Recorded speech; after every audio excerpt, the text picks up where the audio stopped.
పోయి సంవత్సరం ఒక వాలంటీర్ మీటింగ్ మనం ఇక్కడనే పెట్టుకున్నాం కదా. పోయి సంవత్సరం ఎంతమంది వచ్చినారు? ఓకే, దాదాపు చాలా వరకు కార్యకర్తలు పోయే సంవత్సరం చాలా మంచి పని చేసినారు. హిందీనా తెలుగునా? ఒక్కొక్క కార్యకర్త ఏ బాధ్యత ఇచ్చినాం కదా, ఎండింగ్ వరకు ఆ కార్యకర్త జరగలే. ఎందుకంటే దాదాపు 2010 నుంచి మన తెలంగాణలో, ప్రత్యేకంగా మన భాగ్యనగరంలో శ్రీరామనవమి శోభయాత్ర సక్సెస్ఫుల్ అవుతుందంటే అది మన రామ భక్తుల వల్లనే. అది మనం ప్రతి సంవత్సరం ఇది చెప్తూనే ఉంటాం. ఎందుకంటే రామ భక్తులు లేకపోతే ఏ కార్యక్రమం కూడా సక్సెస్ఫుల్ కాదు. అందుకోసం ప్రతి సంవత్సరం ప్రతి ఒక్క రామ భక్తుల వల్లనే మన శ్రీరామనవమి శోభయాత్ర చాలా ఘనంగా జరుగుతుంది. మంచి శోభయాత్ర వెళ్తుంది. దాదాపు 10 అవర్స్ శోభయాత్ర యావత్ ప్రపంచంలో కూడా ఎక్కడ కూడా వెళ్ళదు, మన భాగ్యనగరంలో వెళ్తుంది. 10 అవర్స్ దాదాపు షిఫ్టింగ్ ఆ కార్యకర్తలు వేరే చోట నుంచి, వేరే కోన నుంచి, ప్రతి ఒక్క బస్తీ నుంచి, ప్రతి ఒక్క ఊరు నుంచి, మన తెలంగాణ కాకుండా పక్క స్టేట్ నుంచి కూడా రామభక్తులు వస్తారు, కార్యక్రమంలో పాల్గొంటారు. మంచిగా జై శ్రీరామ్ జై శ్రీరామ్ స్లోగన్ ఇచ్చి ముందుకెళ్తారు, ఆడతారు, పాడతారు, మళ్ళీ వాళ్ళ ప్లేస్లో ప్రశాంతంగా వెళ్ళిపోతారు. ఈ ప్రత్యేకంగా మన శ్రీరాముడు ఆశీర్వాదం ప్రతి ఒక్క రామ భక్తుల పైన ఉంటుంది అనుకోండి. ఎంత ఎండ ఉంటుంది, ఎంత భయంకరమైన ఎండ ఉంటుంది మీ అందరికీ తెలుసు. కానీ ఆ స్వయం దేవుడే మన నెత్తి పైన చేయి పెడతారు, ఆ విధంగా ఫీలింగ్ వస్తుంది. మీ కింద అంతా నేను పైన ఉంటాను. కానీ ఆ రోజు ఆకలి కూడా కాదు, వాటర్ తాగని కూడా యాదు కూడా ఉండదు. జస్ట్ రామ భక్తులే కనబడతారు మనకు. అంత మంచి కార్యక్రమం ఎవ్రీ ఇయర్ జరుగుతుంది. అదేవిధంగా ఇప్పుడు మనము పోయే సంవత్సరము ఎక్కడెక్కడ తప్పులు జరిగినాయి, ఈ సంవత్సరం ఆ తప్పులనే మనం ఏ విధంగా కరెక్ట్ చేసుకోవచ్చు, పోయే సంవత్సరం అన్ని కూడా మనం నోట్ చేసుకున్నాము. ఇప్పుడు కొంతమంది కార్యకర్తలు మాట్లాడినారు, పవన్ జీ ఎట్లా ఇంకా ఎంత బాగా చేస్తే బాగుంటుందని, ఇంకా ఏదైనా సజెషన్? ఓకే, ఎవరైనా సజెషన్ ఇవ్వాలంటే కూర్చొని ఎవరు కూడా లేవకూడదు. పోయే సంవత్సరం మీ అనుభవం ఉండొచ్చు, ఇది మంచి జరిగింది, కానీ దీనికి ఇంకా ఈ విధంగా చేస్తే చాలా బాగుంటుంది అనే వాళ్ళు ఎవరన్నా ఉంటే కొద్దిగా కూర్చొని చేయలేపట్టండి. ఓకే, కింద కూర్చొని చెప్పు.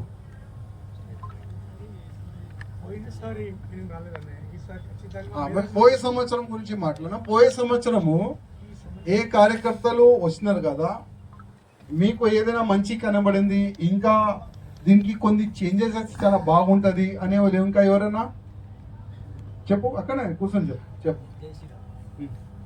ప్రతి ఒక్క కార్యకర్త వాలంటరీ కార్డు తీసుకుంటారు, కాకపోతే ఏంటంటే వాళ్ళ యొక్క కర్తవ్యం పూర్తి చేస్తారు. అయితే వాళ్ళు వాలంటరీ కార్డు తీసుకొని సక్రమంగా నేను దేనికి తీసుకున్న వాలంటరీ కార్డు, నా పని ఏంది అది చేయవలసినది, వాళ్ళ లోపల దృఢ సంకల్పం ఉంటేనే వాళ్ళకు వాలంటరీ తీసుకోవాలని చెప్పేసి ఆ కార్డుకి విలువ ఉంటుంది, వాళ్ళ సేవకు కూడా ఒక మంచి మర్యాద ఉంటుంది. సో వాళ్ళు వాలంటరీ కార్డు వేసుకొని వాళ్ళు నచ్చిన విధంగా వాళ్ళు ఎక్కడైనా జ్యూసులు ఇవ్వడం, అక్కడ వెళ్ళిపోవడం వాళ్ళు చేస్తారు. తిన్న తర్వాత ధర్మంని కూడా పాటించి మనం కార్డు తీసుకున్నాం, ఒక వానరులాగా ఈ యొక్క ప్రోగ్రామ్కి మనం సక్సెస్ఫుల్ చేయాలని చెప్పేసి భావనతో ఉన్న వాళ్ళు వాలంటరీ తీసుకుంటే ఆ కార్డుకు వాల్యూ ఉంటుంది, వాళ్ళకు వాల్యూ ఉంటుంది, ధర్మ సేవలకు పాల్గొన్న వాళ్ళకు కూడా అది ఆ సంకల్పం అదృష్టం మంచిగా ఉంటుంది. చాలా మంచి పాయింట్ మీరు అన్నారు. కార్యకర్తలు ఈ వాలంటీర్ మీటింగ్కి ఫస్ట్ మీరు ఈ వాలంటీర్ మీటింగ్ మనం ఎందుకు పెడుతున్నాం, దీనికి ఫస్ట్ మీరు మంచిగా అర్థం చేసుకోండి, కావాలంటే రికార్డ్ చేసుకోండి. ఈ వాలంటీర్ మీటింగ్ పెట్టే నా ఒక్క ఉద్దేశం, నా తర్వాత మీరు ఈ యాత్రని తీయాలి. ఇదే ఒకటే లక్ష్యం, ఇదే ఒకటే ఉద్దేశం. ఇవాళ లేకపోతే రేపు ఏమవుతుంది ఎవరికి చెప్పలేము. రేపు ఏమవుతుంది ఎక్కడైనా యావత్ భారతదేశంలో ముస్లింల పైన దాడులు కానీ ఏదైనా జరిగితే ఆ రాళ్ళు దాడులు మన తెలంగాణలో, మన ఓల్డ్ సిటీలో, మన గుడి పైన, మన హిందువుల పైన జరిగేది దాడులు. 2010లో రామ భక్తులు ఒక్కటై భయంకరమైన ఒక సైలాబ్, ఒక రైలు వెళ్ళిన తర్వాత శ్రీరామనవమి రోజు అప్పుడు వీళ్ళు ఏం చూస్తున్నారంటే హిందువులు ఐక్యమైపోయినారు, హిందువులు ఒకటైపోయినారు. లాక్స్ ఆఫ్ రామ భక్తులు రోడ్ పైన వస్తున్నారు. 2010 నుంచి ఇప్పటి వరకు ఆ భయ వాతావరణం కంటిన్యూగా పెరుగుతుంది, తగ్గుతలేదు. తగ్గుతుందా పెరుగుతుందా? 2010 నుంచి మనం కూడా ఎక్కువ పని ఎక్కువ చేస్తున్నామా తక్కువ చేస్తున్నామా? వీళ్ళకి భయపడి మనం ఇంకా అగ్రెసివ్ గా ముందుకెళ్తున్నామా ఇంకా మనం డౌన్ అవుతున్నామా? నిన్న ఒక లెటర్ వచ్చింది నా ఇంటికి, డైరెక్ట్ నా ఇంటి అడ్రస్. ఆ లెటర్ లో ఏమేమి రాసి ఉన్నది రేపు, లేకపోతే నా టైం లేదు, ఎందుకంటే ప్రతి ఒక్క రామ భక్తులు ఒక ఆశలు ఉంటారు, ఈ సంవత్సరం మంచి మంచి పాటలు ఉంటదని. దాంట్లో ఉన్నాం. దాదాపు 1 నెల నుంచి మంచి పాటలు తయారు చేయాలి, మంచి మ్యూజిక్ లో మన ధర్మ పాటలు తయారు చేయాలి, మన దేశభక్తి పాటలు తయారు, దాంట్లోనే నేను ఫుల్ బిజీ ఉన్నా. ఒక లెటర్ వచ్చింది నా ఇంటికి, దానికి ఓపెన్ చేసిన మంచి మ్యాటర్ రాసి బాడుకోగాడు. ఇప్పుడు ఒక 3 స్నాపర్ వస్తున్నారంట, 3 స్నాపర్ ని 3 ప్లేసెస్ లో అడ్జస్ట్ చేసిందంట ఆయన. ఆ స్నాపర్ వాళ్ళు మన పైన దాడి చేస్తారంట. ఇంకా 2 ప్లేసెస్ లో ఆయన బాంబు కూడా పెడతారంట. చూద్దాం పెడతారా లేదా, చూద్దాం కదా. ఇప్పుడు పోలీసు వాళ్ళకి ఆ లెటర్ చూపెడితే కూడా సార్ ఇట్లాంటి వస్తూనే ఉంటది, ఏం కాదు వాళ్ళు అంటారు. అది కూడా మనకు తెలుసు, వాళ్ళకి యాక్షన్ తీసుకొని వాళ్ళకి లేదు. ఎందుకంటే రాజాసింగ్ ఎప్పుడు పోతే మేము ఫ్రీ అవుతామని ఆలోచనలో పోలీసు వాళ్ళు ఉంటారు. ఓకే, వాళ్ళు అట్లాంటి రెడీ ఉంటే మనం కూడా రెడీ ఉన్నాం, నో టెన్షన్. కానీ ఇంకా ముందు మనం ఏమి చెయ్యొచ్చు, ఇంకా బాగా ఏమి చెయ్యొచ్చు. కానీ ఒక్కటే నేనేం చెప్పినా, నా తర్వాత మీరు రెడీ ఉండాలి. ఇప్పుడు పోయే సంవత్సరం దాదాపు పవన్జీ ఎంతమంది కార్యకర్తలు మన దగ్గర లిస్ట్ ఉండే, అంతమంది కార్యకర్తలు ఇక్కడ వచ్చినారా లేదా అది మీరు చూసుకోవాలి. ఇంకోటి నెక్స్ట్, మనం ఈ శ్రీరామనవమి శోభయాత్రకి దాదాపు కృష్ణాబాయి అంటుండు బండి వెనుక కొంతమంది ప్రత్యేకంగా ఉండాలి. ఎందుకంటే ఓకే, శత్రువు ఆ విధంగా ఆలోచన చేస్తే మనం కూడా శత్రువుని ఏ విధంగా చెప్పాలి, మనకు కూడా ఒక ప్లాన్ ఉండాలి కదా. ఆల్రెడీ ఒక ప్యారల్ ప్లాన్ మనం కూడా తయారు చేసి పెట్టుకున్నాం. కానీ మన రామ భక్తులకి ఎట్టి పరిస్థితుల్లో ఒక చిన్న ఒక రాయి కూడా పడద్దు మన కార్యకర్త పైన, ఆ ఆలోచన మనకు ఉంటది. అది మీ బాధ్యత కూడా ఉంటది. కొద్ది మీరు కూడా ఇవాళ ఒక వాలంటీర్ వచ్చింది కదా, ఎంతమంది దోస్తు ఉంటారు, కట్టర్ దోస్తు కావాలి, డూప్లికేట్ దోస్తు కదా. మనం 1 డే, సంవత్సరంలో 1 డే నేను పూర్తిగా ఈ శ్రీరామనవమి శోభయాత్రకి నిస్తా అనేవాళ్ళు ఎవరైనా ఇప్పుడు నువ్వు ఉన్నావు, ఒక 5 మందిని ఈజీగా తీసుకొని రావచ్చు, 5 మెంబర్స్ ని ఈజీగా తీసుకొని రావచ్చు. శోభయాత్రలో డాన్స్ చేయడానికి కాదు, శోభయాత్రని సక్సెస్ఫుల్ చేయడానికి ఒక్క కార్యకర్త, ఒక 5 మందిని కట్టర్ కార్యకర్త ఏదైనా కానీ ఆయనకి ఆ బాధ్యత ఇస్తే, ఆ బాధ్యత ఆయన పూర్తిగా ఆయన కంప్లీట్ చేయాలి. ఆయన తప్పి వెళ్ళదు అక్కడిక్కడ, పూర్తిగా ఆయన ఆ బాధ్యతని చూసుకోవాలని. అట్లాంటి ఒక 5 మెంబర్స్ కార్యకర్తల్ని మీరే తయారు చేసి తీసుకున్నారు. ఒక మాట యాద్ పెట్టుకోండి, ఈ యాత్ర మీది, ఒక వ్యక్తిది కాదు. ప్రతిసారి నేను ఈ మాట రిమైండ్ చేస్తా, ఎందుకంటే ఫ్యూచర్ మాకు తెలుసు, ముందు ఏమైతుంది అది మాకు తెలుసు. అందుకోసం మా వెనుక ఇంకోటిని తయారు చేస్తాం. నా తర్వాత ఆయన తర్వాత ఇంకోటి ఉన్నాడు, ఆయన తయారైతేనే ఉంటాం. ఎందుకంటే ఎప్పటి వరకు దేశ ద్రోహులు ఉంటారు కదా, అప్పటి వరకు మనకు ఫైట్ చేస్తూనే మనం ఉండాలి, అప్పటి వరకు మనం ఫైట్ చేస్తూనే ఉండాలి. ఇప్పుడు వాళ్ళు గజ్వా హింద్ది ప్లాన్ చేస్తున్నారు. గజ్వా హింద్ అంటే మన దేశంలో ఉండి మన భారతదేశం పైననే యుద్ధం చేయాలి. లోపట ఒక సైన్యం తయారవుతుంది. కానీ మన హిందువుల్లో ఏ విధంగా సైన్యం తయారవుతుంది? నడ్రా ఇవాళ నైట్ పుల్వాటం, నడ్రా అక్కడ కూర్చుందాం, ఆ చౌరస్తాలో కూర్చుందాం, మన ఇంటి బయట గడపలో కూర్చుందాం. ఏ టైం వరకు? పొద్దుగాల 4-5 వరకు మేలుకుంటారు, మళ్ళా పండుకుంటారు, మళ్ళా నెక్స్ట్ డే 12-1-2కి మళ్ళా లేస్తారు, మళ్ళా అయిందిరా అది దిగిపోయింది, మళ్ళా నైట్ ఎవరు తగ్గిస్తారా? కొన్ని హిందువుల్లో ఈ విధంగా వాతావరణం క్రియేట్ అవుతుంది. మన హిందూ కార్యకర్తలు ఆ వేలో వెళ్తున్నారు, కానీ మన దేశాన్ని సర్వనాశనం చేయడానికి ఒక పెద్ద కుట్ర వస్తుంది. 57 ఇస్లామిక్ కంట్రీలు ఉన్నాయి. ఇంకొక ఇస్లామిక్ కంట్రీ భారతదేశాన్ని చేయడానికి ఒక పెద్ద కుట్ర నడుస్తుంది. దానికే గజ్వా హింద్ అంటారు. అది చాలా మంది కార్యకర్తలకు తెలుసు, కొంతమంది కార్యకర్తలకి తెలియదు. కానీ మన భారతదేశాన్ని గజ్వా హింద్ కాదు, భగవా హింద్ చేయాలంటే ప్రతి ఒక్క కార్యకర్త మేలుకోవాలి. ప్రతి ఒక్క కార్యకర్త మేలుకుంటేనే మన భారతదేశం మనం కాపాడవచ్చు. మన భారతదేశంలో హిందువులు ఉన్నారు, వాళ్ళకి మనం కాపాడవచ్చు. లేకపోతే కష్టం. ఇప్పుడు ఇరాన్ కదా, ఇరాన్ లో ఒక 2 యుద్ధంలో ఒక వ్యక్తి చనిపోయాడు, ఇరాన్ లో చనిపోయాడు. కానీ వీళ్ళు ఎక్కడ ఏడుస్తున్నారు? మన హైదరాబాద్ లో కొట్టి కొట్టి ఏడుస్తున్నారు. వాళ్ళ ఇంట్లో ఒక వ్యక్తి చనిపోయాడు, ఆ విధంగా ఏడుస్తున్నారు. ఆ విధంగా రోడ్లు జామ్ చేస్తున్నారు, ఆ విధంగా పోలీస్ పైన దాడి చేస్తున్నారు, ఆ విధంగా గల్లీలు మొత్తం డ్యామేజ్ చేస్తున్నారు, గల్లీలు మొత్తం ప్యాక్ చేస్తున్నారు. మన తెలంగాణ కాదు, మన ఇది మన హైదరాబాద్ కాదు, యూపీ కానీ, మధ్యప్రదేశ్ కానీ, మహారాష్ట్ర కానీ, భారతదేశంలో ప్రతి ఒక్క స్టేట్ లో ఒక వీళ్ళు తమాషా చేస్తున్నారు కదా. అరే భయ్, ఇప్పుడు ఆ ఓవైసీ అరుస్తుండు, ఇరాక్ లో మా వ్యక్తిని చంపేస్తున్నారు. నేను చెప్పిన చాలా వరకు ఇరాక్ లో ఉన్న మన భారతీయులకి తీసుకొని రానికి ఇక్కడ నుంచి ఫ్లైట్లు పోతున్నాయి, ఖాళీ ఫ్లైట్లు పోతున్నాయి. అక్కడ నుంచి నింపి తీసుకొని రావాలి కదా. అరే ఓవైసీ, నీలో దమ్ము ఉంటే మీ ఎంత మంది పోతారు చెప్పండి, ఆ ఫ్లైట్ నింపి పంపించేద్దాం. ఒక పీడ పోతుంది, ఒక దళిద్రం పోతుంది. కానీ దమ్ము లేదు. ఇప్పుడు ఒక కుక్క చూసినారా, ఒక అరిసే కుక్క ఒకడు ఉంటాడు, ఒక కరిసే కుక్క ఒకడు ఉంటాడు. ఓవైసీ కానీ ఓవైసీ అట్లాంటి వ్యక్తులు అరిసే కుక్కలు, కరిసే కుక్కలు కాదు. ఇట్లాంటి అరిసే కుక్కలే అక్కడిక్కడ రోడ్లు జామ్ చేసి వాళ్ళు అరుస్తున్నారు. కానీ ఏం కాదు. ఇప్పుడు యూపీలో ఒక మంచి పోలీస్ ఆఫీసర్ మంచి చెప్పిండు, అరే అంతా మీకు బాధ ఉంటే వెళ్ళిపోండి రా భయ్, వెళ్ళిపోండి ఇరాక్కి. అంత దమ్ము ఉంటే అక్కడ గన్లు కూడా ఇస్తారు, దమ్ము ఉంటే కొట్లాడండి. కానీ దమ్ము లేదు, అరిసే కుక్కలు కదా. అందుకోసం వాళ్ళు రెడీ అవుతున్నారు. మనం ఏది విధంగా రెడీ కావాలి అది మనం ఆలోచన పెట్టుకోవాలి తమ్ముళ్ళారా. నెక్స్ట్ చెప్తున్నా కదా, యుద్ధమే. ఎవరు కొట్లాడతాడు ఆయననే ఉంటాడు, ఎవరు కొట్లాడకపోతే కష్టం. ఇంకా నేను అనుకుంటున్నా 10 years తర్వాత శ్రీరామనవమి శోభయాత్ర కష్టమే.